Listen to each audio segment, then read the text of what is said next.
Selamat siang pemirsa, berjumpa lagi dengan saya MHD Fauzi Nasution yang akan menemani Anda selama beberapa menit ke depan pada acara Buana News. Pemirsa, berita duka datang dari Ridwan Kamil selaku Gubernur Jawa Barat. Tenggelamnya Emeril Khan Mumtaz alias Eril membuat masyarakat Indonesia bersimpati dan empati. Presiden Republik Indonesia, Presiden Joko Widodo, mengucapkan belasungkawa atas kepergian putra sulung Gubernur Jawa Barat Ridwan Kamil, Emeril Khan Mumtaz alias Eril. Jokowi menyampaikan turut belasungkawa atas berpulangnya Eril kepada Yang Maha Kuasa.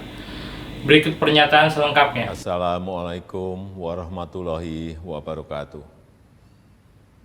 Bapak Ridwan Kamil dan Ibu dan seluruh keluarga besar, pertama-tama, atas nama pribadi, bangsa dan negara menyampaikan duka cita yang mendalam atas kepergian Ananda Emeril Khan Mumtaz. Innalillahi wa inna ilaihi raji'un. Kami mendoakan semoga almarhum diberikan tempat yang terbaik di sisinya.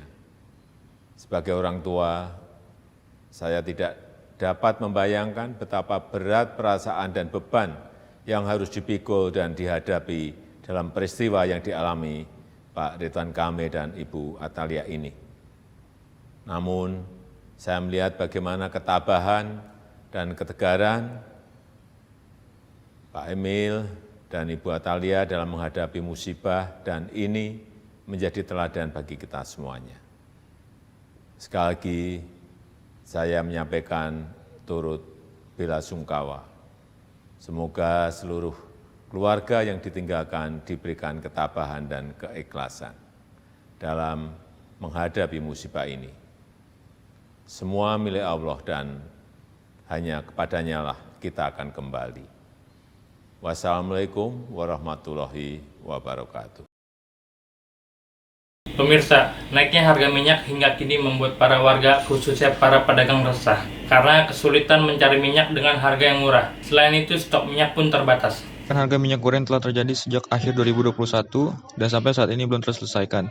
Dimulai sejak November 2021, harga minyak goreng kemasan bermerek sempat naik hingga Rp24.000 per liter. Pemerintah pun turun tangan dengan mematok kebijakan satu harga untuk minyak goreng yakni Rp14.000. Para warga, khususnya para pedagang dan ibu-ibu rumah tangga, keresahan karena pasokan minyak yang sulit dicari dan harganya kian melambung naik. Dari Perdagangan Mendak Muhammad Lutfi buka suara soal dilepasnya harga minyak goreng kemasan yang diserahkan ke mekanisme pasar. Menurut dia, pemberlakuan harga jual mengikuti mekanisme pasar merupakan kebijakan yang sesuai. Sebelumnya, Dewan Pimpinan Pusat Ikatan Pedagang Pasar Indonesia atau IKAPI melaporkan distribusi minyak goreng curah dan kemasan masih belum optimal ke pasar tradisional. Konsekuensinya, harga minyak goreng yang dijual di pasar tertahan tinggi setelah pemerintah melepas harga eceran tertinggi atau HET. Pemirsa, kemacetan lalu lintas menjadi permasalahan sehari-hari yang disebabkan karena banyaknya jumlah kendaraan yang melebihi kapasitas jalan. Hingga kini kemacetan di Jalan Ciledug Raya sering terjadi. Saat ini saya sudah terhubung dengan rekan kami yang akan melaporkan dari TKP. Terima kasih Fauzi, bersama saya Muhammad Farah Pratama melaporkan dari TKP, tepatnya di Jalan Ciledug Raya. Kita Anda lihat sendiri kemacetan yang terjadi sudah menjadi langganan masalah utama para pengendara motor dan juga mobil. Sekian laporan saya dari TKP, saya kembalikan lagi ke studio. Terima kasih. Berita berikutnya, tahukah kamu Kota Bandung merupakan salah satu tempat destinasi wisata favorit di Indonesia? Salah satu contohnya Kiara Arta Park. Suasana indah negeri ginseng kini tidak hanya dapat kamu saksikan di serial dramanya, karena di Kota Kembang kini telah hadir tempat wisata bernuansa Korea yaitu Kiara Arta Park Bandung. Spot-spot populer yang ada di Korea dapat kamu temukan di taman yang hits di kalangan anak muda Bandung dan tentunya juga diburu oleh kalangan pecinta Korea. Kiara Arta Park merupakan salah satu dan sekian banyak ruang publik di tengah kota Bandung. Warga Bandung sudah tidak asing lagi dengan taman ini karena dibuka pada tanggal 17 Agustus 2019 dan sempat ditutup karena pandemi. Baru ini sudah dibuka kembali, harga tiket masuknya Rp10.000, anak di bawah 10 tahun gratis, buka setiap hari dari jam 10 pagi sampai jam 6 sore. Beberapa fasilitas yang ada di Kiara Arta Park. 1. Ruang terbuka hijau. Ruang terbuka hijau ini merupakan ruang terbuka yang dipenuhi oleh tanaman-tanaman lokal dan interlokal dan kini dijadikan sebagai tempat berolahraga oleh pengunjung. 2. Dancing Fountain Kiara Art Park Bandung. Air mancur menari atau dalam bahasa anak gaul disebut Dancing Fountain juga tersedia di Taman Negeri Ginseng yang berada di Bandung ini. Jika kamu datang sekitar pukul 18 WIB, maka kamu akan beruntung karena dapat menyaksikan pertunjukan air mancur menari yang menakjubkan. 3. Festival of Light Kiara Art Park Bandung. Di Kiara Art Park, kamu juga bisa menemukan Festival of Light yang cukup menarik. Ada berbagai macam ornamen yang diberi lampu seperti kapal, pepohonan, hingga balon dengan gemerlap lampu yang indah. Tempat ini sangat cocok apabila dijadikan spot foto yang instagramable. Sayangnya kamu harus menyiapkan uang sekitar 25.000 sampai 40.000 untuk bisa menikmati Festival of Light Kiara Art Park Bandung. Pemirsa, pada segmen ini kami akan mewawancarai seseorang yang menjabat sebagai Ketua RT yang bernama M. Syahril di Jalan KPBD Jakarta Barat. Pemirsa, Bapak Muhammad Syahril merupakan Ketua RT 9 RW 2 Kelurahan Sukabumi Seltang, dan beliau sudah menjabat selama 18 tahun dari tahun 2004 sampai sekarang. Dalam 18 tahun tersebut, beliau sudah menghasilkan banyak penghargaan selama masa jabatannya. Selamat malam Pak. Sebelumnya saya ingin memperkenalkan diri. Saya Muhammad Farhan Pratama dari Universitas Mercubuana.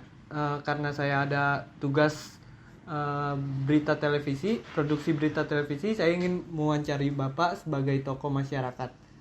Sebelumnya, apakah boleh untuk Bapak memperkenalkan diri terlebih dahulu?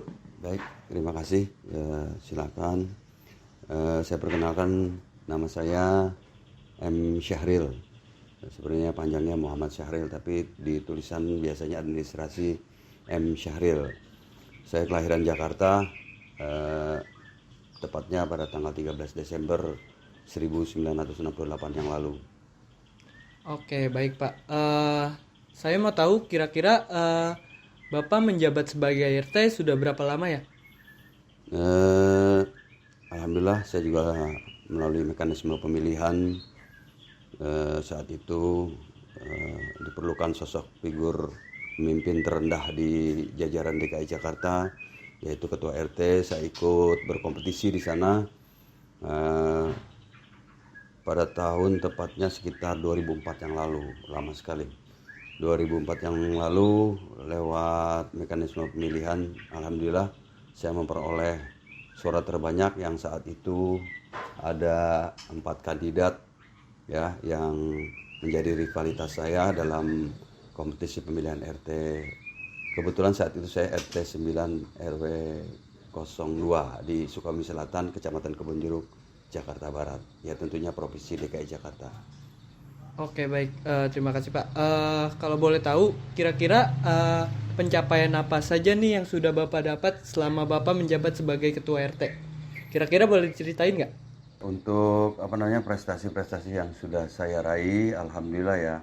Ini semua sebenarnya berangkat dari ketulusan, dari hati yang kita kedepankan dalam menjalankan program-program gitu ya. Karena kita dipercayakan sama warga dan masyarakat kita, harus ada yang kita kita buat gitu ya. Jadi saya mengikuti lomba lingkungan itu dimulai dari tahun 2009 lalu. 2009 itu ada lomba-lomba yang digagas, diprakarsai oleh Pemda DKI yang diturunkan lewat pemerintah kota Jakarta Barat, turun ke kecamatan dan kelurahan. Akhirnya terpilih wilayah RT 9 RW 2 Kelurahan Sukabumi Selatan, Kecamatan Kebonjeruk, Jakarta Barat.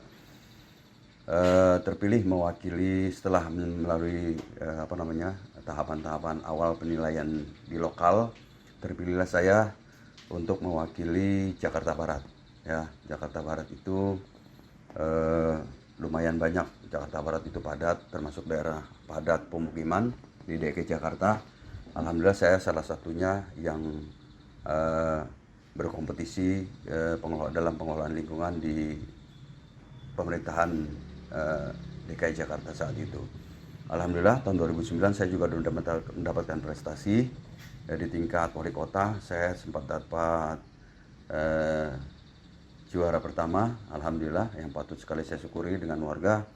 Itu ada 2 kriteria lomba saat itu yang saya ikuti. Yang pertama PHBS, perilaku hidup bersih dan sehat, untuk menciptakan masyarakat yang bersih, sehat dan nyaman untuk ditinggalkan. Itu saya dapat juara pertama saat itu di tingkat administrasi Kota Jakarta Barat.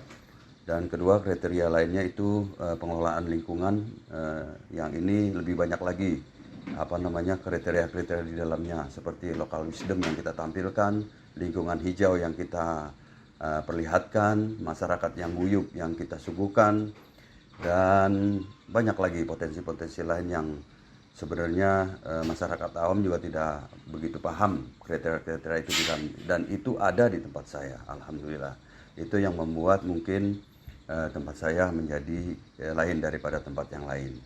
Itu. Demikian berita yang dapat kami sampaikan. Saya MHD Fauzi Nasution dan rekan kru yang bertugas pamit undur diri dan sampai jumpa.